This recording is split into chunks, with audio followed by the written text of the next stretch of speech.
Are you worried about the delay in the delivery of your remittances? Jamono Money Transfer is your only solution with more than 9 years experience in remittances services. It's accessible, reliable, affordable, and convenient. Jamono Money Transfer is affiliated with Ajay Guaranteed Trust Bank Limited, Mega Bank, Apps, Reliance Bank, and many others. You can send and receive your monies from friends and families both home and abroad through Jamono branches at various strategic locations in the country with high standard customer service. Please walk into any nearest Jamono branch for efficient and timely service delivery. For more information, you can visit its headquarters at Bursabi, right opposite Afrimed International Hospital, or call on the following numbers: +220 3103 050, +220 3103 051, or +220 3755 522.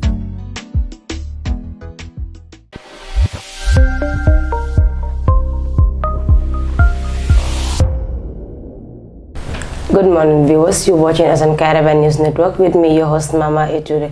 Today on our special interview platform, today we have Dr. Bakary Touray, just graduated from the University of the Gambia, who just joined the doctor fraternity. Well, Mr. Touray, you must introduce yourself. Good morning, viewers. My name is Bakary Touray, now Dr. Touray. I am from Burfoot village, and then, as he rightly said, I just finished my doctor training, that is as a medical doctor from the University of the Gambia.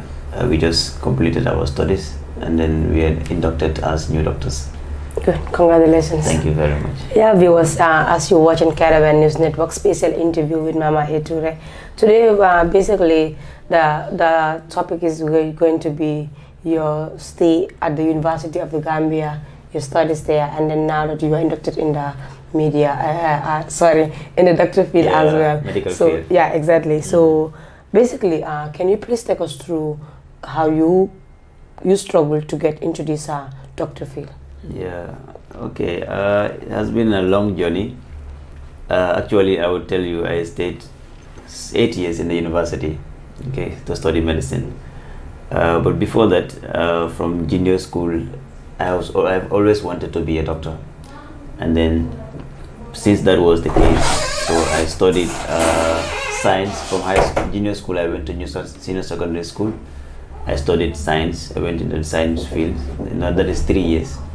So it was not easy though, but knowing that what lies ahead of you is challenging, you also have to make sure that you get there. So Alhamdulillah, Allah helped me that I was able to graduate from high school with good grades, and then that was able to admit me into the medical school at the University of the Gambia. So there we started the first year. You call it pre-med. That is where many people will be dropped. They say that is where those who will go to do medical school proper will eventually succeed, and those who are not very fit for the field will be dropped. Even though we don't see it as the case, but that's where they will drop a lot of people, and then we were lucky to be among those who finally made it to Banjul to study medicine proper. And then the journey was long. Maybe we'll discuss more in the haven't we all know that no matter what you're trying to do, there are challenges that you encounter through the path, and then now that you've been able to encounter all those challenges, and then you've tackled them, and then now you are there now as a doctor. Yeah, that is so good of you, and congratulations once again as Dr. Touray again. Well, can you please highlight us some of the challenges that you have encountered through your path? Yeah, as a medical student, every day is a new challenge. Every day is hardship, because what you do and what other people do in other fields of study are different. And then sometimes, people will, if you tell people I am busy, I have to study, I have exams ahead of me, they will think that you just don't want to associate with them. Even family functions, you don't have time to attend. So we always having examinations. We always have to stay in the hospital. We always have to be reading your books. So that is so challenging that outside the medical school, people see you, on few occasions.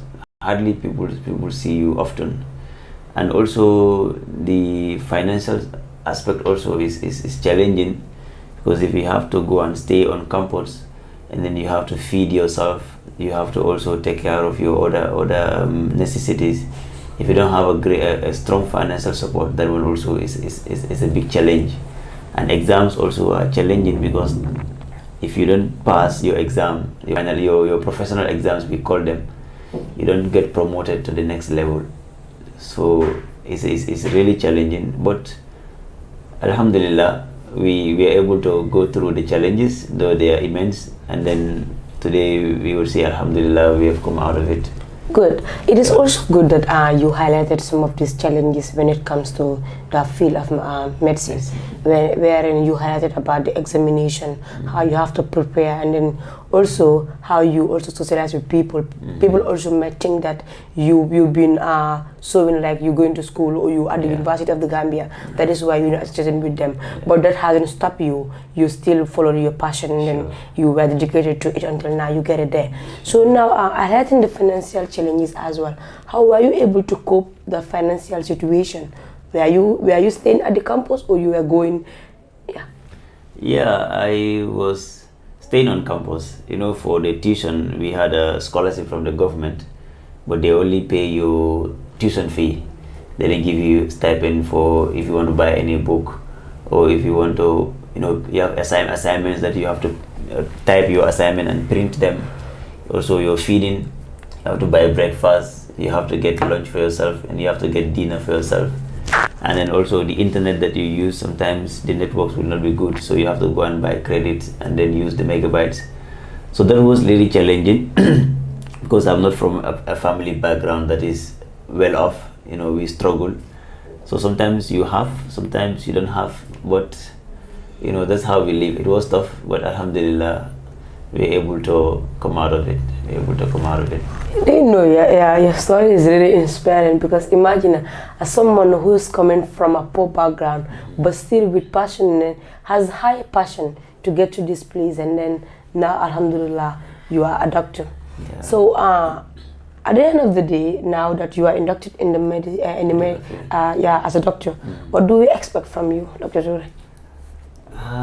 Yes, so I would say you expect from me what you would expect from any doctor, to be dedicated to my work, and also to help the sick people at the hospital, and also not only the sick but also to help the population to disseminate relevant information that would sensitize people and make people aware of the things that could cause diseases and how to prevent diseases, because we are more keen in prevention than cure, even though we are doctors. But we want to save people from getting sick, giving them preventive measures, and also showing them how to stay healthy, and that's very important. So I think those are the things that people should be expecting from me and from all the doctors that have graduated with me and that are still in the field. To look after the sick people and to make sure that we lessen their worry, and also help them go through the disease, the sickness, until they are cured. And the population also give them viable information, necessary information that will help them keep healthy and stay alive and fit, inshallah. Well, good. Okay, have an outline that people should expect you guys to sensitize people, and then also to stop the fake news studies in the medical field, like people disseminating information as to this is it, and then why that is not true. And then so we expect you guys to be there to tell people that the information that you give out is bad, and then this will supposed to stop from that circulation of that information.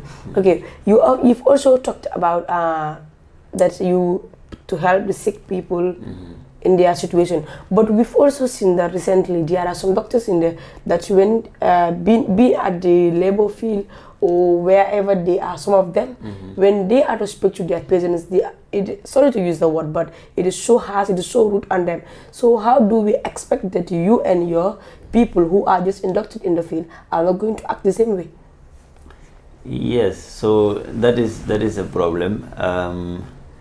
As a medical student, when you go through the school and the training, one of the things that we were trained was ethics, and then the ethics, they guide the doctor how he operates as a doctor, and also how he relates with the patients. Patients have right in the hospital, so as the doctors also have right. So no doctor have the right to speak harshly to any patient. And then we also know when people are in pain, they don't tend to reason normally as you would expect them to, because of the pain that they are going through, and the stress tend them to lose their temper, and then they could say anything. But we were trained and advised not to transmit those kind of attitudes towards our patients rather. So when patients are out of control, we are supposed to be there to control them. We're supposed to be there to assure them that they will be fine, and then also help them to ease the pain. That's why when patients are in pain, the first thing you do is you try to control the pain. When you control the pain, then you can start investigating other aspects of the patients. So that is not expected of us. Good. Yeah. Okay. I hope those doctors that are inducted already, you've had your colleague here out there stating that your ethics doesn't allow you to speak harshly or rudely towards a patient whenever they are in a bad or good condition. What you need to do is to always cope with them, and then make sure that you give them words of encouragement that is going to ease their illness and then help them. So at the end of the day, we do not expect you people to be out there in the field and then trying to speak to our patients in another way, as you stated. Yes. And it is very important that whatever thing you are to do when you have the passion for it as well, you always follow the ethics towards that particular person, the particular thing that you are going to do. That's true. Because you know very well that what I am doing, it is my passion to go for it. But some people, you don't have to blame them as well, because you have to see that maybe they are in the field of medicine because their parents or their uncles and then wanted them to go and do that thing. So obviously, if you don't have passion for something, it is very difficult for you to cope with people when it comes to those things. So I think our parents also, and then our guidance also sometimes contribute to some of these things. But even with that, it is notwithstanding, in some cases we have to always go according to our ethics and then do our works professionally. Sure. I'm very happy when you made mention of your ethics, that it doesn't go with this, but still some of us, some people are out there who do not even follow ethics, but still they call themselves doctors. But please, I'm urging you all, please, those who are inducted, I think you are 14, no? So? We're 40 years. Yeah. So these 40 people, please, we really expect you people to follow your ethics. Please do not, I repeat again, don't be harsh on us when we get to the hospital, They will So, not, yeah. okay, basically, we've also had a lot of congratulatory messages from people wherein you were told to treat your patients with compassion, empathy, and kindness. So, what do you tell us on this? Yes, so I have received a lot of congratulatory messages, and then words of encouragement, and then so one of my principal, Mr. Bojang, that's what he told me. He told me, if anything you would do to thank Mr. Bojang for all that he has done for you, is to be kind to your patients. So I think those words are good, and then they are very strong, and they affected me a lot. Because Mr. Boja was someone who helped me a lot when I was in Nusrat, and when I'm in the university. At the university also, he helped me a lot, and people like Ustaz Ka from Nusrat also, Sure. The same advice that he gave. And one of my grandparents also, Bablai, I call him, he also told me the same thing. So the elders, all what they will tell me is, be kind to your patients, and then be respectful toward people, and then treat your patients nicely. So I hope I will do that. Okay, basically, if you have received several people have told you that always be kind to your patient. So what do you think they have faced in the past which prompted them to be telling you those people to be repeatedly different people at different places at different time telling you to be kind to patients? Do you think perhaps they have encountered something? Oh, they wanted you to be a best version of yourself. Just tell us. Yeah, what I don't see it as a way of maybe they have passed through a bad doctor. I was thinking maybe what they know of a medical doctor is to be compassionate and patient, and then they want me also to have the same qualities, because that is what makes a good doctor. A great doctor, he has to be compassionate, and you have to be empathetic towards your patients, and you always have to be there for your patients, not only just to give the medicines, but your attitude towards your patients counts a lot. Okay, yeah. Good. We've also seen that Dr. Lamin KCC of the Association of Resident Doctors, the Gambia GAD, told you people to that your dream to bring good health to people around you will finally come to reality. Let your success reach high peaks and your name printed on papers. So, what do you have to say on this? Yeah, we will hear those words. He's the PRO of GAD. Yes, so we are looking up to them. We are looking up to Dr. Lamin Cisse and his colleagues, because we've passed through them in the hospital. They saw us many things. They trained us. They were our mentors. So if we are proud of them and the population is proud of them, and we are following their footsteps, then we can assure the population that they also receiving great doctors, inshallah. Good. Yeah. Yeah, so viewers, you're watching Caribbean News Network special interview with Mama A. Touray, accompanied by Dr. Bakary Touray. So what else? What can you tell the viewers watching you down there as we come to the end of the program? Yeah, so I would advise the viewers that, especially the youths, it's not only that you have to be a doctor or you have to be a minister or a lawyer. You just have to look at what you can contribute to the population. I feel like I can contribute to the population by being a medical doctor and help the sick people. If you also have a dream to help the Gambia and the Gambian people in any sector that is beneficial, then you should pursue it, and then you should do it with seriousness. And then at the end of the day, when you reach there, then the population will benefit from whatever you have to offer. I think that's what I would tell the population. Good. That reminds me of the popular saying at Nuzat, that's allow Nuzat to pass through you. Pass through Nuzat and allow Nuzat to pass through you. So actually that is a very good thing. And then, well, viewers, this is the end of the program, the special interview with Mama A. Touray. Today we are joined by Bakary Touray, who has highlighted their ethics in the medicine, and of course the challenges on the part of being a medical doctor, and of course he has spent 8 years in the field of medicine. How many years are you supposed to? Is it 7 It's or 7 8? years. It's 7 years. Yeah. But because of the pandemic, the corona pandemic, so it has delayed us in a bit. So that made us go into 8 years. Okay, so you know what this COVID has done. well, viewers, Yes, as we all know. Thank you so much for watching the special interview hosted by me, Mama A. Touray, and of course accompanied by Dr. Bakary Touray. Please do join us on every Thursday at 11:30. Thank you so much for watching, and follow us on our Facebook and our YouTube channel. Thank you. I was your host, Mama A. Touray.